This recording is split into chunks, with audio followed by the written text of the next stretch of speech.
Meus irmãos, muito bom dia. Que a graça e a paz sejam com todos. Sejam muito bem-vindos. A vocês que também nos acompanham pela internet, sejam muito bem-vindos. Essa manhã de exposição bíblica. Nós vamos abrir a palavra do Senhor em Marcos, capítulo 1, Evangelho de Jesus, segundo escreveu Marcos, capítulo 1. Nós vamos ler do verso 16 até o verso 20 e vamos fazer a exposição bíblica, a leitura, a exposição e a aplicação desse texto para a nossa vida nesta manhã. Marcos capítulo 1, versículos 16 até o versículo 20. Todos acharam? Vamos lá. Caminhando junto ao mar da Galileia, viu os irmãos Simão e André, que lançavam a rede ao mar, porque eram pescadores. Disse-lhes Jesus: Vinde após mim, e eu vos farei pescadores de homens. Então eles, deixando imediatamente as redes, o seguiam. Pouco mais adiante, viu Tiago, filho de Zebedeu, e João, seu irmão, que estavam no barco, consertando as redes. E logo os chamou. Deixando eles no barco, o seu pai Zebedeu, com seus empregados, seguiram após Jesus. Amém? Somente até aqui. Nós vamos fazer uma oração, pedir ao Senhor que possa falar conosco. Feche os seus olhos, mas não feche a sua Bíblia, por favor. Senhor nosso Deus, eterno e soberano, nesta noite, nesta manhã, nós nos colocamos diante de Ti para Te louvar, Te glorificar, bendizer o Teu nome. Queremos pedir perdão pelos nossos pecados, falhas e transgressões. Queremos, ó Pai, nos humilhar diante da Tua presença e buscar a Tua face, com toda a nossa alma, com todo o nosso entendimento. Abençoe esta manhã de exposição bíblica, nos ensina, nos repreenda, nos redargue, nos corrija, nos exorte, nos direciona ao caminho que o Senhor deseja que nós trilhemos.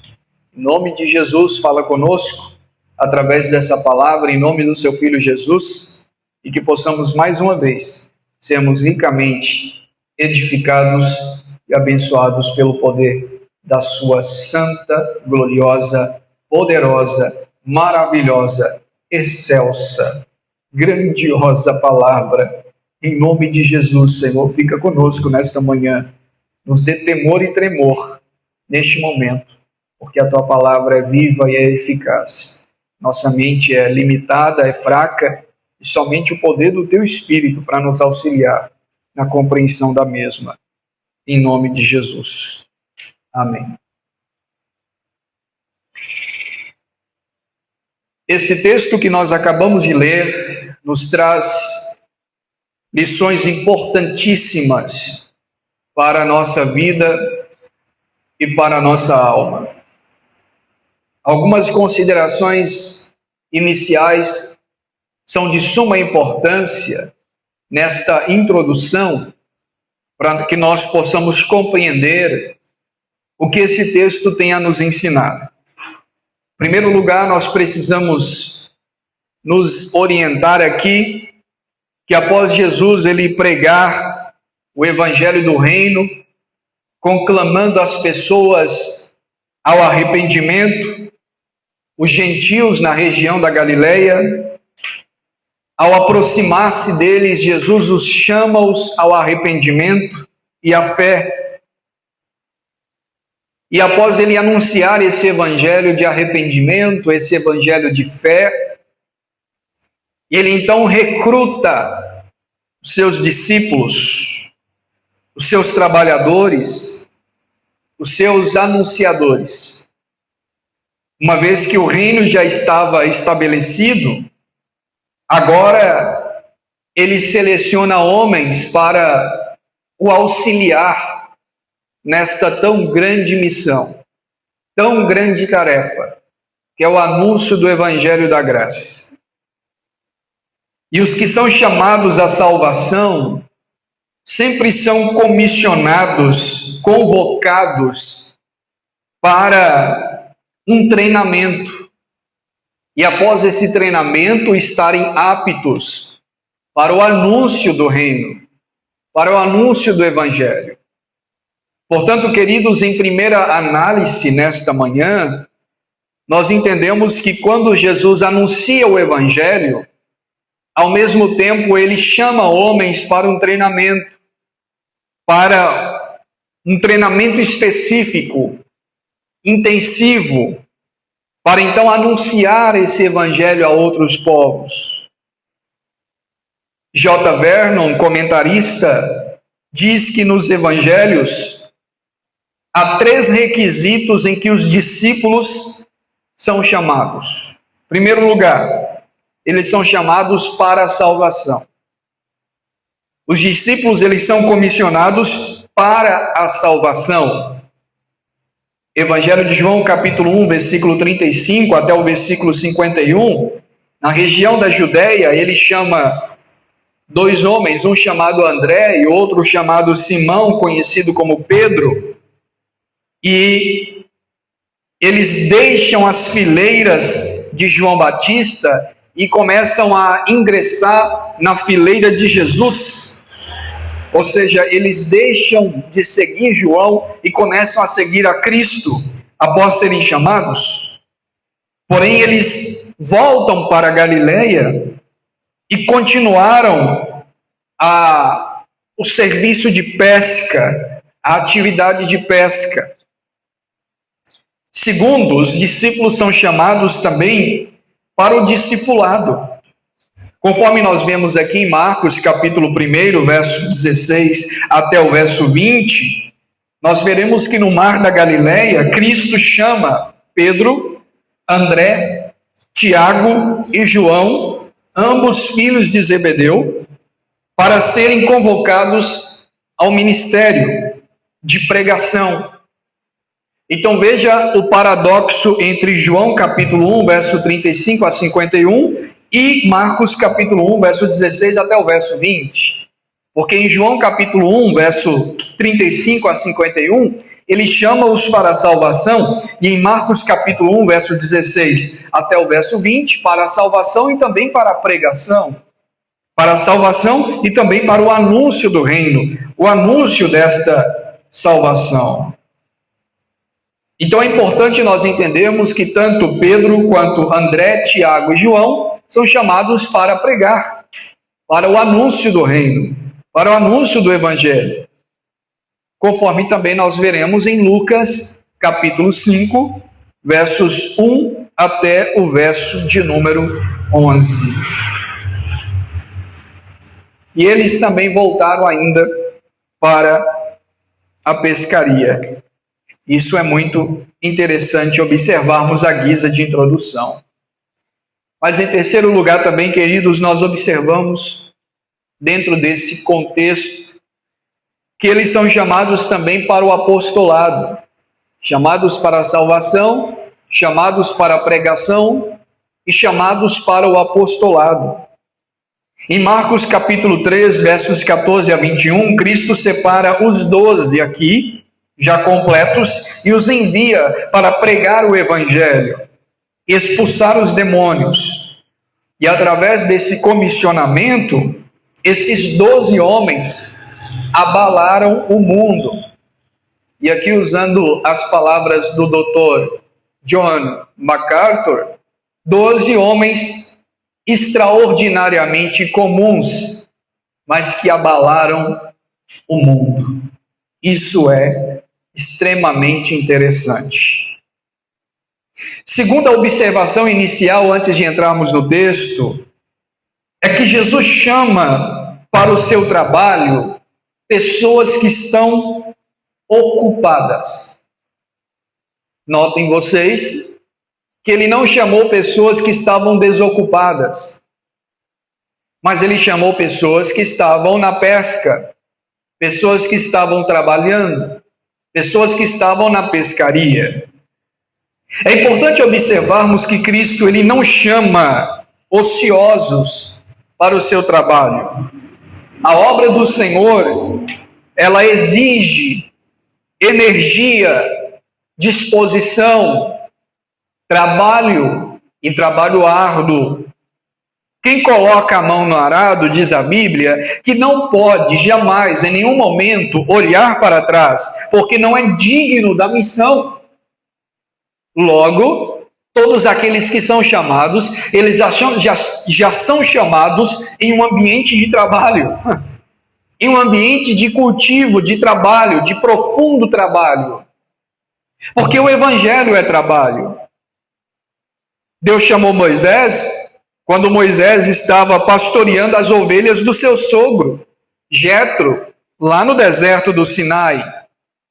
Deus chamou Davi quando Davi pastoreava as ovelhas do seu pai, lá no campo, em Belém da Judeia. Em Belém de Efrata. Jesus chamou os seus homens, os seus discípulos, quando esses estavam na pescaria, pescando e lavando as redes, guardando, lavando para pescar no outro dia.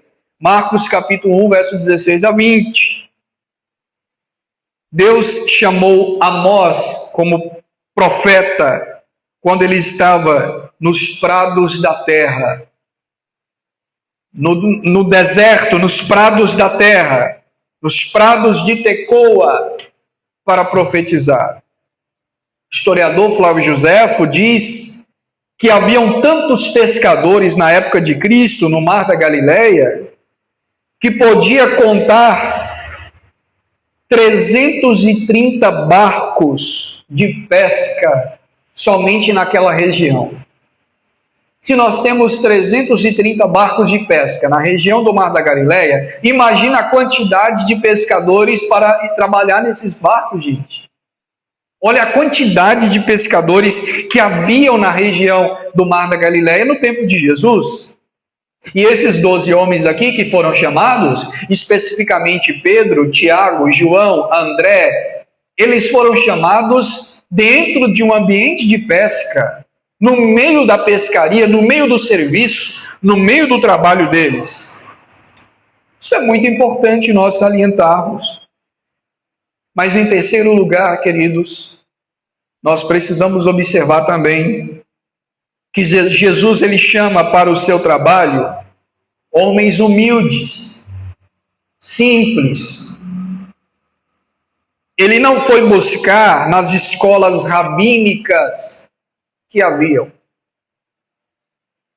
Ele não foi buscar na elite da religião, nas sinagogas judaicas. Mas ele foi buscar no meio dos homens, no meio da escória, propriamente dizendo, em questões econômicas. Ele recruta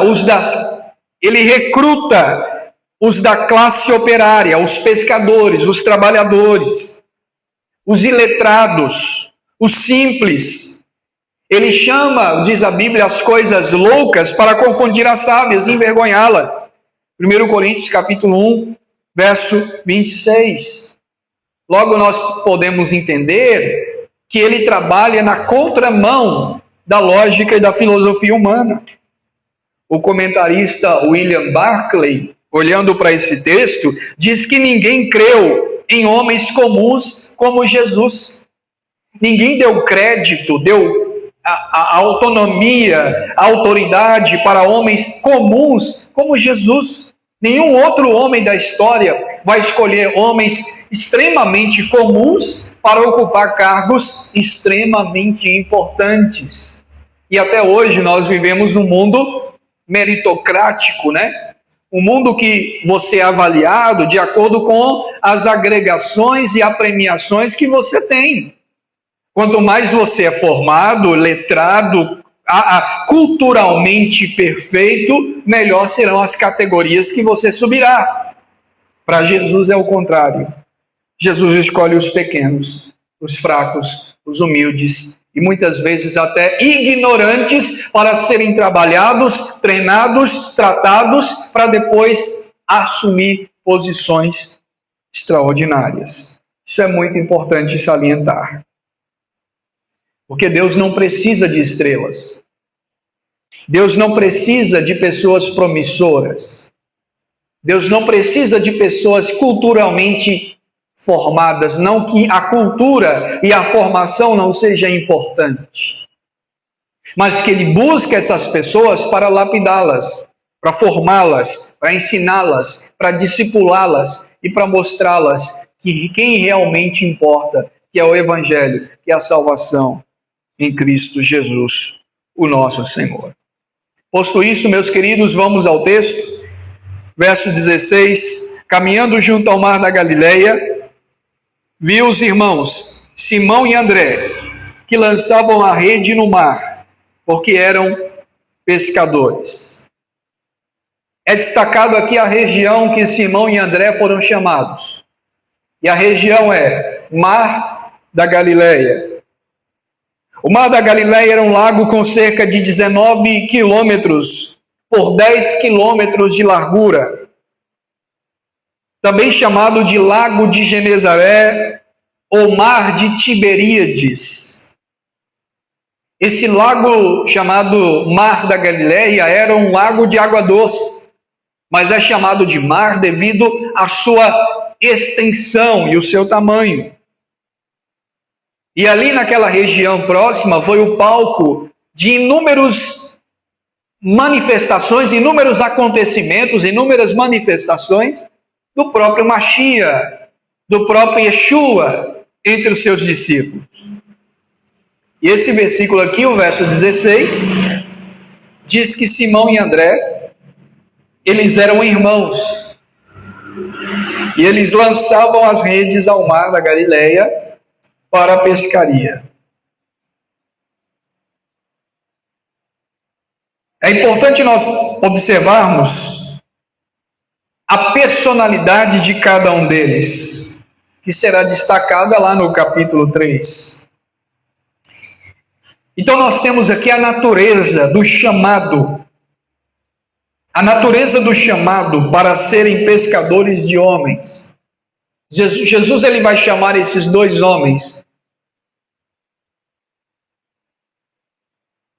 André e Simão, e vai mostrar para eles qual é o verdadeiro propósito, a verdadeira natureza desse chamado. Vejamos no verso 17, em primeiro lugar, o chamado de Cristo, ele é soberano. A partir do verso 17, Jesus vai mostrar para nós as 5 verdades fundamentais acerca do chamado. Primeiro, o chamado de Cristo é soberano. Verso 17. Disse-lhe Jesus: vinde após mim, e eu vos farei pescadores de homens. O chamado de Cristo é soberano. Ele não se dá horizontalmente, mas ele se dá verticalmente. Ao ver esses homens, vem um chamado específico, não dos homens em especial, mas de Cristo em especial. O chamado de Cristo abrangeu não só com os olhos, mas também com o coração, porque Jesus estava ali e ele conhecia a intenção desses homens. Eles estavam trabalhando, estavam na pesca, mas quando Jesus os chamou, é como se Jesus olhasse para o coração deles e não para a atividade deles em especial, mas para o coração deles, porque o chamado abrangeu-os para não perdê-los de vista. Por isso que Jesus vai dizer: vinde após mim, e eu vou fazer de vocês pescadores de homens. Eu vou ensinar vocês o que é pregar.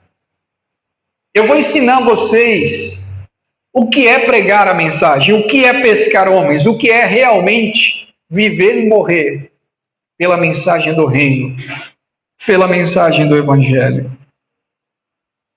O chamado de Cristo é soberano, porque ele diz assim: vinde após mim é uma expressão de soberania. Aqui ele mostra quem tem poder para chamar.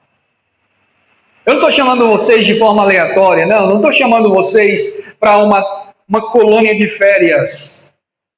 Eu não estou chamando vocês para serem aplaudidos pelos homens, não. Mas eu estou chamando vocês para serem pescadores. Mas pescadores vocês já são, mas pescadores de outra coisa, muito mais nobre, pescadores de homens. Vinde após mim. Aqui ele mostra quem tem poder suficiente para chamar, quem tem poder suficiente para ordenar, quem tem poder suficiente para consagrar, quem tem poder suficiente para nomear, quem tem poder suficiente para impostar o ministério. Vinde após mim. É um chamado direto, é um chamado imperativo, é um chamado soberano, é um chamado magnífico. Só que todos aqueles que são chamados, eles são chamados de forma soberana. E é importante nós observarmos que o verdadeiro chamado por Deus, ele é chamado quando todas as portas estão abertas para ele.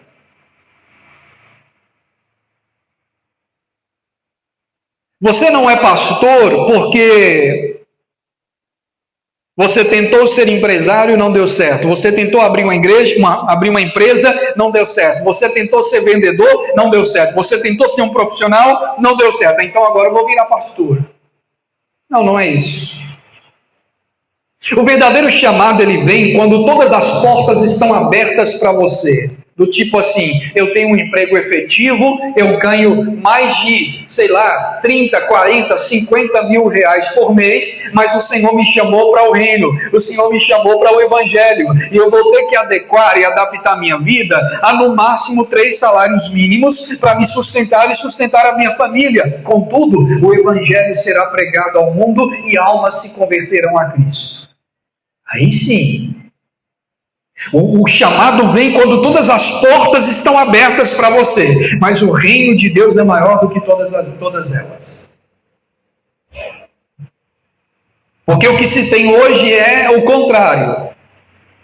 As pessoas tentam pregar, tentam uma coisa, não conseguem, tentam empreender, não conseguem. Então vou virar pastor, então vou ser ministro do evangelho. Cristo não prometeu vantagens, mas ele apenas chamou. Cristo não deu explicações, mas apenas chamou. Cristo não disse para onde eles iriam, mas apenas chamou-os. Não é familiar isso? O que Deus fez com Abraão?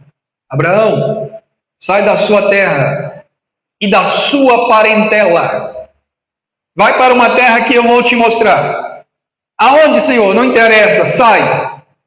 Mas aonde, Senhor? Aqui eu tenho riqueza, aqui eu tenho prosperidade, não importa, sai. Não sei para onde, mas sai. Ele não dá explicações para os discípulos aqui.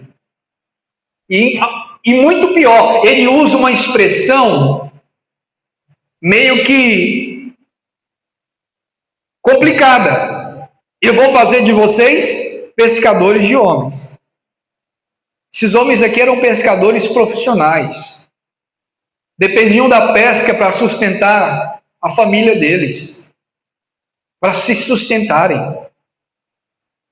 Estavam lavando as redes, porque o lavar as redes era uma atividade muito comum entre os pescadores antigos. Você jogava as redes, trabalhava com a rede, depois você tinha que lavá-las e guardá-las para no outro dia, porque se deixar sujas, elas vão se apodrecer, vão enfraquecendo. Então eles estavam já preparando para o ganha-pão do dia de amanhã. Aí vem Jesus e diz: venham após mim, e eu vou fazer de você pescadores de homens. Em segundo lugar, o chamado de Cristo, além de soberano, vinde após mim, o chamado de Cristo é para a relação pessoal com Ele. vinde após mim. Ele é o líder. Ele está na frente. Vocês devem estar atrás de mim, por isso que é após mim, não depois de mim. Vinde depois de mim, não, vinde após mim. Vocês estão atrás, eu estou na frente, eu sou o guia, eu sou o líder, eu sou o cabeça. Vocês serão líderes, serão apóstolos, serão pregadores, mas saibam que vocês estão após mim e não depois de mim. Porque o verdadeiro chamado é um chamado para a submissão. Vocês estão após mim e vocês estão seguindo a mim, porque o chamado é uma relação pessoal com Cristo, em primeiro lugar. Ele não chamou, ele não chama prioritariamente para fazer a obra, ele chama para ele. Vou repetir, ele não chama prioritariamente para você fazer a obra, ele te chama para ele. Deus não chamou esses discípulos aqui para fazer um trabalho importante, não. Ele chamou eles primeiro para ele, é para mim, eu estou chamando vocês para mim. Depois que vocês vierem após mim, aí eu vou enviar vocês para os outros.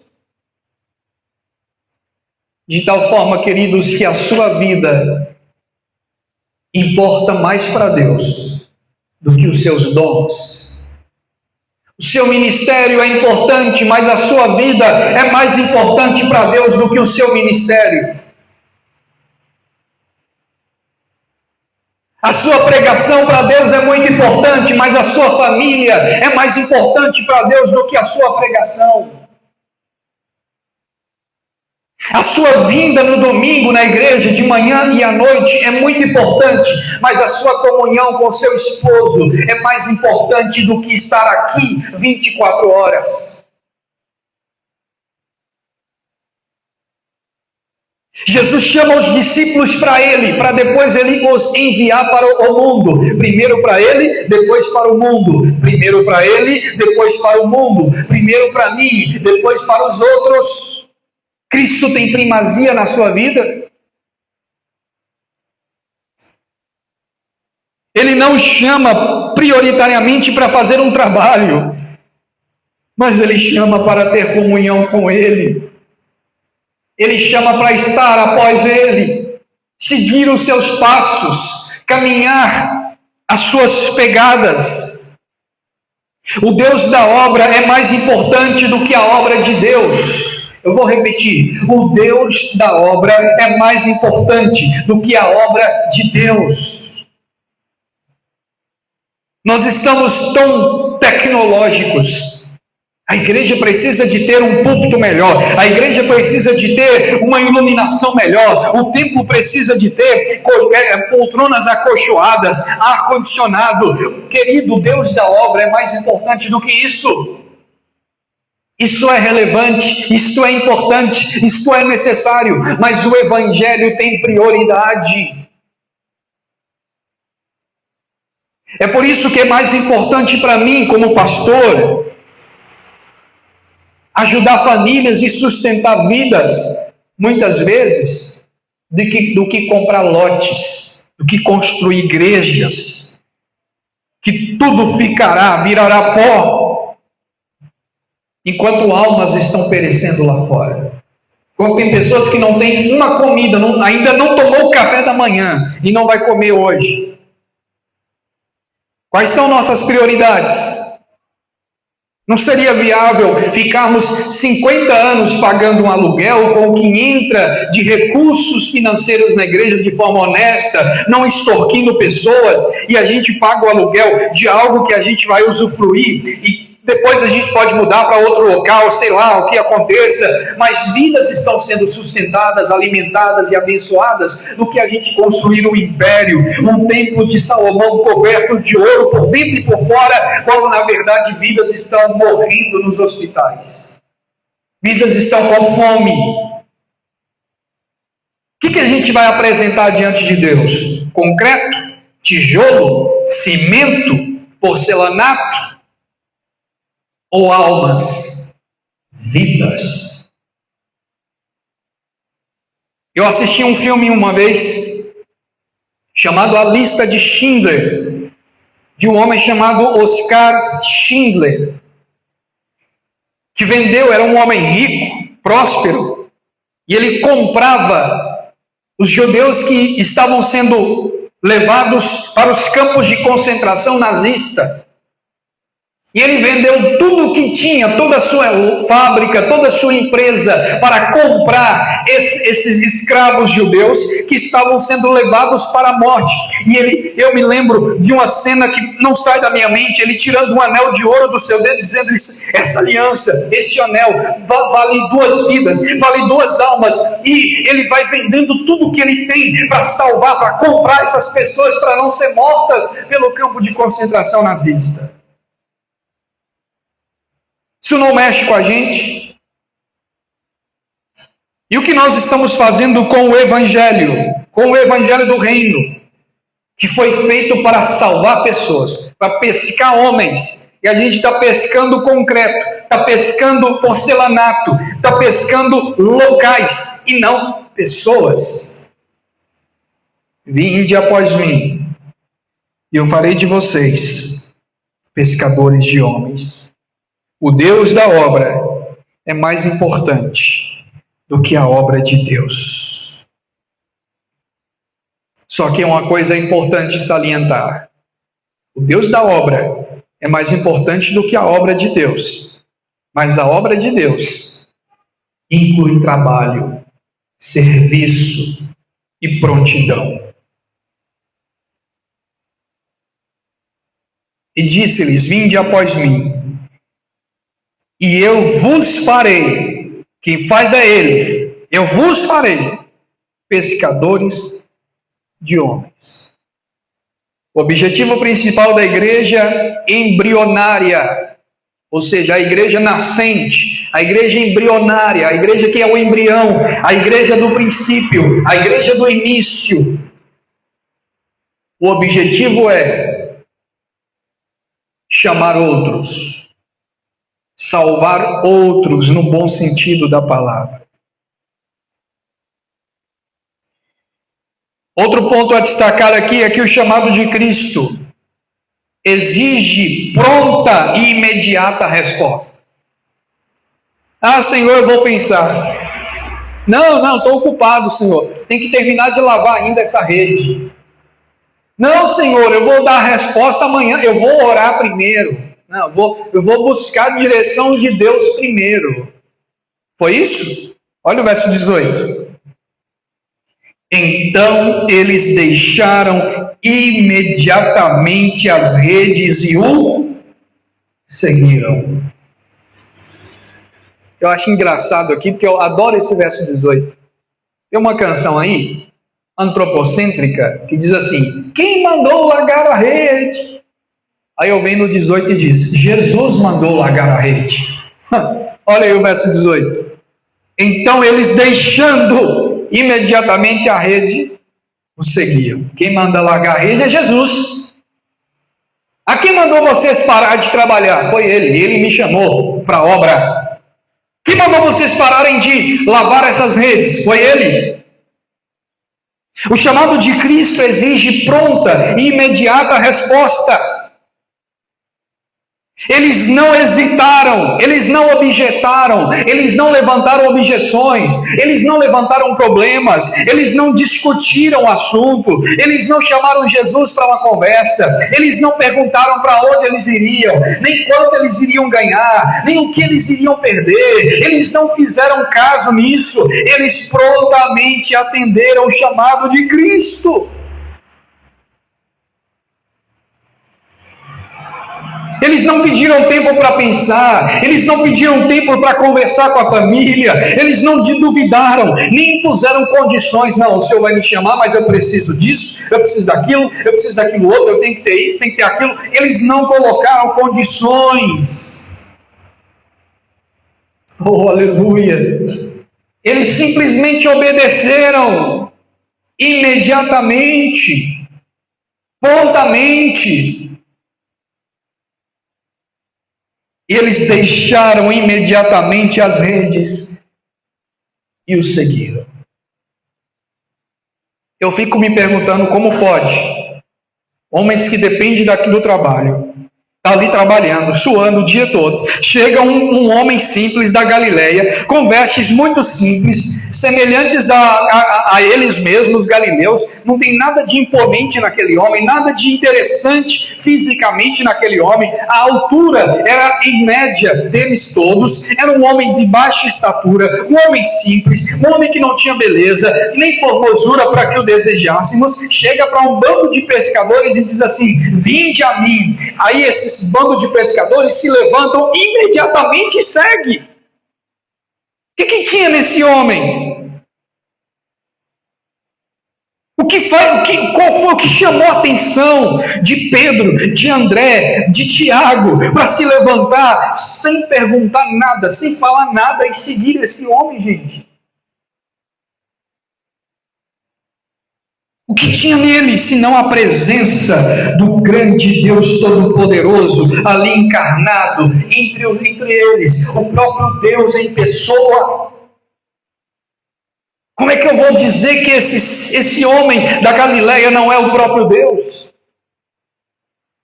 Sendo que a presença dele arde os corações dos homens. O olhar dele é diferente. O jeito dele falar é diferente. Quando ele se aproxima, eu imagino que todos pararam na hora de pescar. Tudo parou. E ele disse: vinde, e eu farei de vocês pescadores de homens. E eles imediatamente, prontamente atenderam. Obedeceram de forma imediata. Isso aqui não constrange a gente? É difícil para a gente ficar 1 hora no culto, né? É difícil. As costas dói, a cabeça dói. Não, amanhã tem que trabalhar. Amanhã é segunda-feira. Olha o exemplo desses homens, gente. 4º lugar. O chamado de Cristo também passa por uma preparação. E aqui é um ponto importante. O chamado de Cristo passa por uma preparação. Jesus diz: vinde após mim, mas eu vos farei pescadores de homens. Quem vai fazer vocês sou eu. Quem vai ensinar vocês sou eu. Quem vai treinar vocês sou eu. Quem vai mostrar como é que faz sou eu. Venha para o estágio. Vocês vão estagiar comigo agora. Eu faço, vocês observem, para depois vocês fazerem. 3 anos de estágio. Quantos anos? 3 anos de estágio, para depois eles pregarem.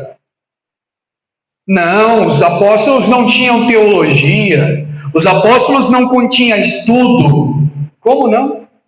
3 anos com o maior teólogo, o próprio Deus em pessoa, observando, ouvindo, 3 anos aprendendo, sentando aos pés, aprendendo, ouvindo, para depois ensinar e pregar.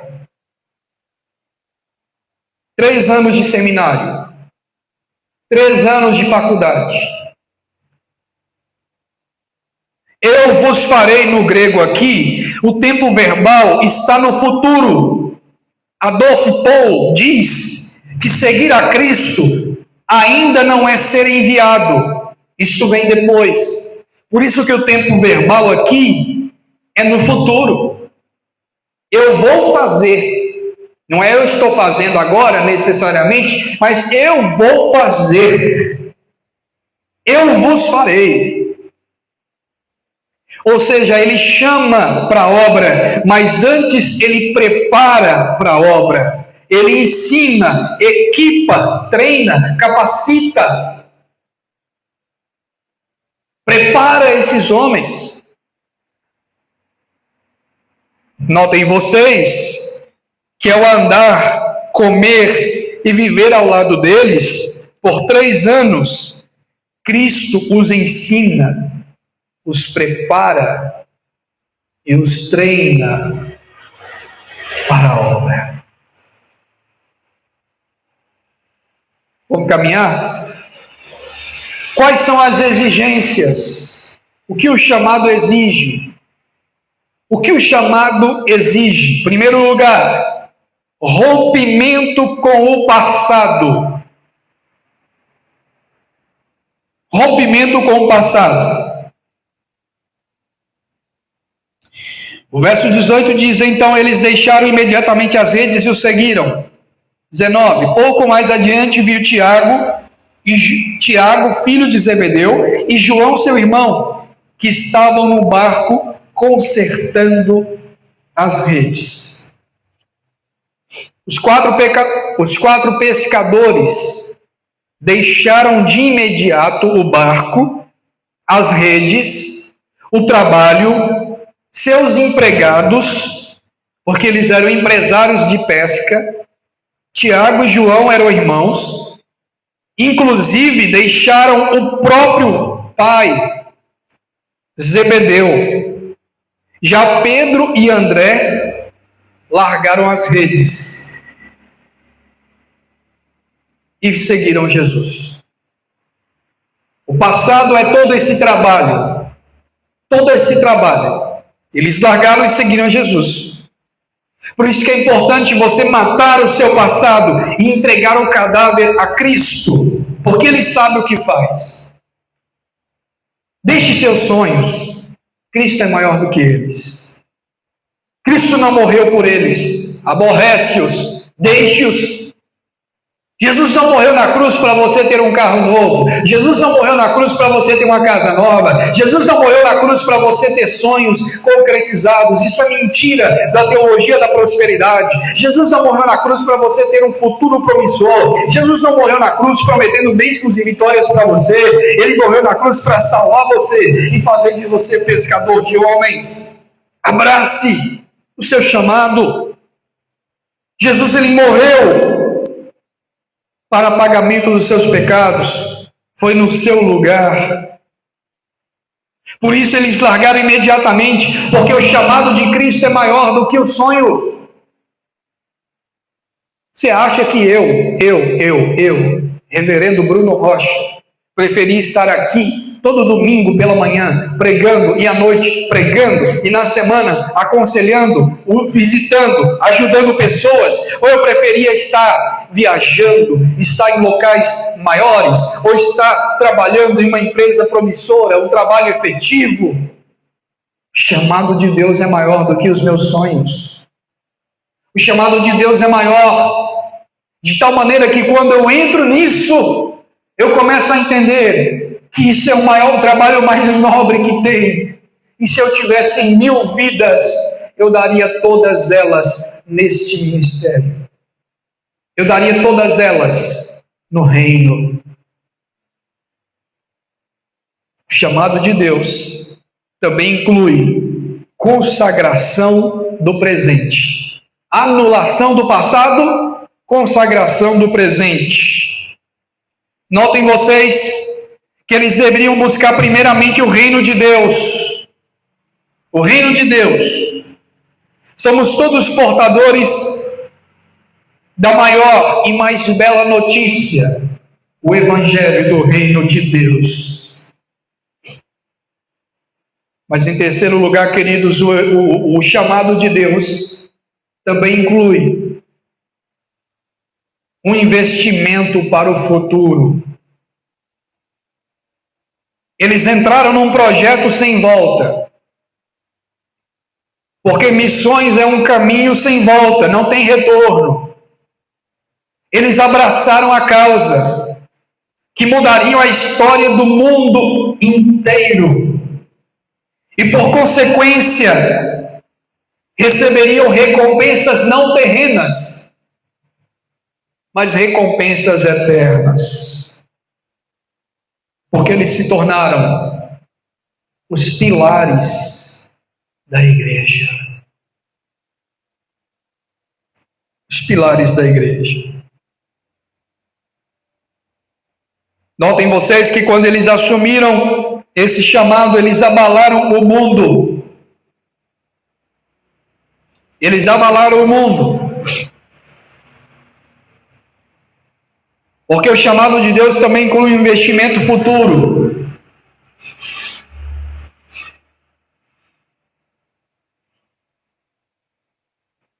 Para cada tipo de peixe é necessário um tipo de isca. Por isso, no capítulo 10 de Mateus, verso 5 e 6, Jesus é estratégico. A mensagem é a mesma, a mensagem não muda, mas a abordagem é diferente. Eles precisariam entender que a mensagem seria a mesma, mas a abordagem para essa mensagem é diferente. Cristo usava isso constantemente e ensinou seus discípulos a fazerem isso. Notem vocês que ele prega a mesma mensagem, mas com abordagem diferente em cada tipo de pessoa. Nicodemos ele prega diferente. Diferente, por exemplo, da samaritana. Com Zaqueu ele prega diferente da samaritana e diferente do Nicodemos. Mas a mensagem é a mesma: arrependimento, vida eterna, salvação. Ao comissionar esses homens, ele não só oferece uma missão, mas como também oferece a eles o método. O método. Verso 19.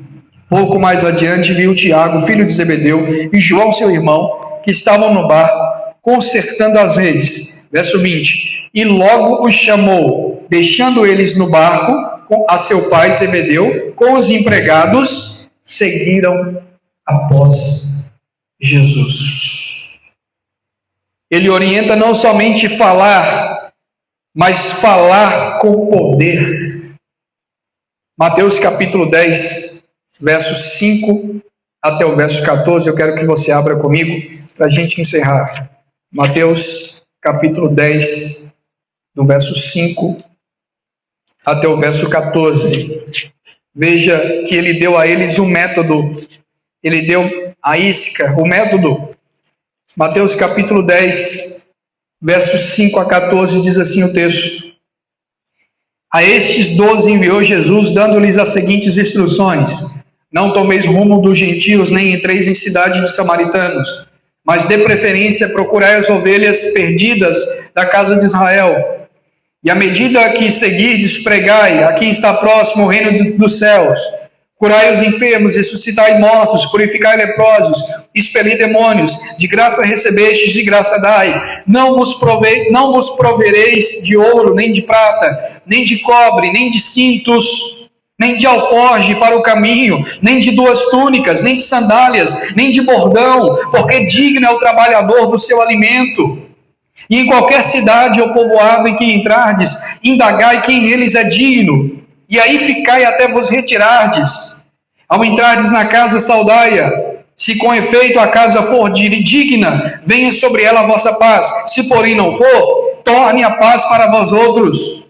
Se alguém não vos receber, nem ouvir as vossas palavras, ao sairdes daquela casa ou daquela cidade, sacudi a poeira dos vossos pés. Em verdade vos digo que menor rigor haverá para Sodoma e Gomorra no dia do juízo do que para aquela cidade. Olha as diretrizes, olha as orientações, olha o que eles deveriam fazer. Não é totalmente oposto do que os pastores têm feito hoje. Eles estão distorcendo tudo isso que Jesus disse. Aí, os pastores de hoje têm 2 alforjes, 2 túnicas, 50 pares de sapato, enquanto tem gente andando descalço pela rua. Não é o contrário do que Jesus está dizendo aqui? Aqui são as instruções, as diretrizes para quem é chamado, para o verdadeiro chamado por Deus. Ele não tem glória para si. Ele não consegue sentar numa mesa, cortar um bife, uma carne e comer pensando em alguém que ele encontrou ontem na rua que está com fome. Ele não consegue. Não que a igreja deva ter propósitos apenas de sociais. Porque se a igreja só focar nisso, quem vai pregar o evangelho? O evangelho é muito mais do que comida e bebida. O evangelho não é um evangelho social, socialista, comunista. Não. O evangelho é do reino, mas o reino inclui todas essas coisas. O reino inclui tudo.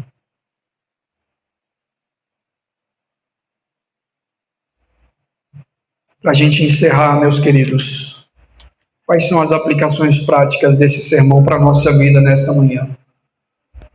Em primeiro lugar, nós vemos aqui o chamado eficaz. É importante salientar que Jesus chama esses homens primeiro para a salvação, depois para a pregação. Quem é que se ofereceu? Ninguém. Quem é que chamou? Jesus. Jesus é que chama, não é você que se oferece. Jesus é que salva você, não é você que escolhe a sua salvação. Jesus é que condena você ou para o céu ou para o inferno, não é você que escolhe esse caminho. Você não tem autoridade para escolher nada. Você não tem autoridade para escolher ser salvo ou ir para o inferno. Não está em você essa autoridade. É Ele que chama. É Ele que salva, é Ele que condena, é Ele que decreta, é Ele que determina, é Ele que faz todas as coisas. Aqui nós temos o chamado eficaz. A salvação pertence ao Senhor e não a você. Então você não perde também sua salvação. Se você é salvo, uma vez salvo, salvo para sempre. Você não perde a sua salvação porque ela não é sua, ela pertence a Deus. Quem foi que te salvou? Não foi Deus? Foi. Então como é que você vai perder uma coisa que é dele? É dele. Paulo diz que nem a morte, nem a vida, nem anjos, nem principados, nem demônios, nem potestades, nem altura, nem profundidade, nem perigo, nem nudez, nada poderá nos separar do amor de Deus que está em Cristo Jesus, o nosso Senhor. Jesus disse que Ele dá a vida pelas suas ovelhas e das suas mãos ninguém as arrebatará. Ninguém é Satanás. Satanás não pode arrebatar você da mão de Deus. Uma vez salvo, salvo você está. E ponto final. Ele não faz nada pela metade. Em segundo lugar, nós aprendemos nesta manhã que todos os que são chamados por Jesus se prontificam ao chamado. Veja que esses discípulos atentaram prontamente, na mesma hora. Eis-me aqui. Os que são chamados atentam prontamente para o chamado de Deus. Em terceiro lugar, nós aprendemos nesse sermão que nós somos chamados a pregar a obra quem faz é Ele. Ele só disse, vocês vão ser pescadores de homens. Mas como? Não, eles não perguntaram como. Mas aonde? Não, eles não perguntaram aonde. Porque nosso chamado é pregar. A obra quem faz é Ele. A obra quem faz é Ele. Quarto lugar, nós aprendemos que pescar homens é uma tarefa urgente. Evangelismo é a nossa missão. No trabalho, na rua, na escola, nos hospitais, nas penitenciárias. Tem gente morrendo sem ouvir a mensagem do Evangelho. Quantas pessoas já morreram nessa manhã de domingo? Será que elas ouviram Jesus? Será que alguém falou de Jesus para elas? Pescar homens é obra urgente, intransferível, impostergável, perdão. Não pode postergar. Pescar homens em obra poderosa. Invista seu tempo. Invista dinheiro. Seu dinheiro invista seu suor, jogue tudo para que uma alma seja salva. Uma alma vale mais do que todo o seu dinheiro. Uma alma vale mais do que todo o dinheiro do mundo, do que todo o PIB dos Estados Unidos, do mundo e do Brasil. Uma alma vale mais do que o mundo inteiro. Quinto lugar, os peixes estão famintos. Os peixes estão lá. O que está faltando é pescador. Peixe tem demais. Tem muito peixe. Você já viu alguém dizendo assim, ó, nesse rio aqui, filho, tem tanto peixe, meu amigo, tanto peixe. O que você vai fazer? Opa, arruma uma varinha aí que eu vou pescar. Olha para o mundo. O mundo é um grande rio. O mundo é um grande mar. Está lotado de peixe. É só pescar. Os peixes estão famintos. A obra é oportuna para a pesca. Sexto lugar, Deus chamou você. Deus chamou a mim. O ID é para todos. Pregar o evangelho é para todos. Qual evangelho? Como? Capítulo 1, verso 15. Leia comigo novamente. Marcos 1, 15. Volta lá no 15.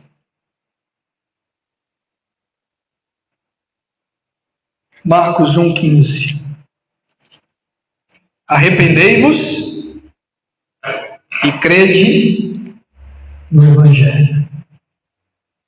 O Evangelho é arrependimento e fé. Que Deus tenha misericórdia de nós e nos ajude a cumprir essa missão prontamente, sem pensar duas vezes, e pregarmos o Evangelho a este mundo caído, corrupto, vendido pelo pecado. Que Deus nos ajude a sermos pescadores de homens. Tua palavra foi pregada nesta manhã, fielmente exposta. Que o Senhor nos levante como pescadores nesta manhã. O Senhor já nos deu a isca, o Senhor já nos deu a rede, o Senhor já nos deu tudo. O anzol, a vara, a linha, a chumbada, a isca. O Senhor já nos deu. A tua palavra é tudo isso. Tua palavra é o instrumento. Tua palavra é a isca. Nós já temos ela. Nós já conhecemos. O que falta agora é obedecermos. O que falta agora é a tarefa, é a prática. Nos ajude a pescarmos. Nos dê capacitação espiritual para que continuemos nesta obra de pescaria, pescando homens para o Evangelho verdadeiro e bíblico. Em nome de Jesus nós te agradecemos, te louvamos, meu Pai, por esta palavra, por este ensinamento tão precioso, contundente, a nossa alma nesta manhã, em nome de Jesus. Amém. Graças a Deus. Que a graça do nosso Senhor e Salvador Jesus Cristo, o amor de Deus e as doces consolações do Espírito Santo sejam sobre nós permaneça, não só hoje, mas para todo sempre. Amém. Está terminado em nome de Jesus.